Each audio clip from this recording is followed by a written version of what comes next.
isabagira inteko y'abamarayika bo mw'ijuru.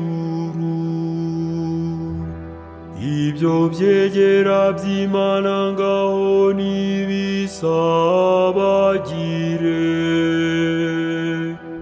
maze ubutsinzi bw'Umwami w'ikirangirire buvugirizwa impanda z'ubucangurambaga. Isi yose nayo nihimbarwe, kuko yakeshejwe n'imuri zitabarika zibengerana. Ubwo yatatswe uburanga n'Umwami uhoraho iteka, niyiyumvemo ko ntaho igihuriye n'umwijima wari uyibundikiye.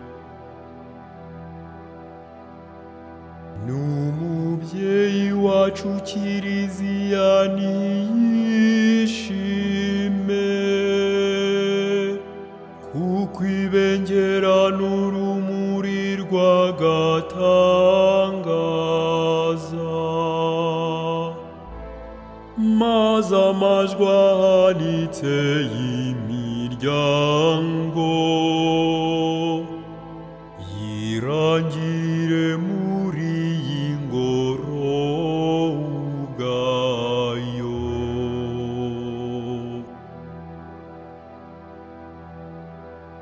Nicyo gitumye mbasaba namwe bavandimwe b'inkoramutima,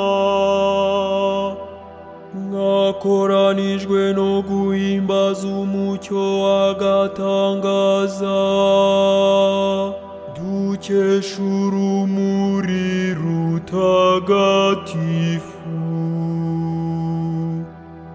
ngo mwifatanye nanjye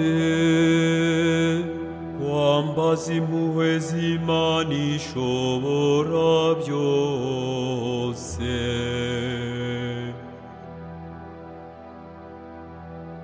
Kugira ngo ubwo yishakiye kunshyira mu mubare w'abadiyakoni, nubwo ntari mbikwiye rwose, insakaze mu mucyo dukesha urumuri rwayo,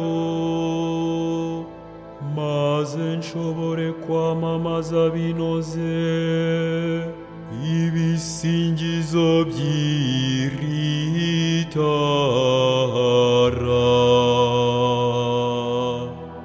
Nyagasani Yezu nabane namwe, nawe kandi muhorane. Imitima yanyu nihugukire iby'ijuru, tuyerekeje kuri Nyagasani.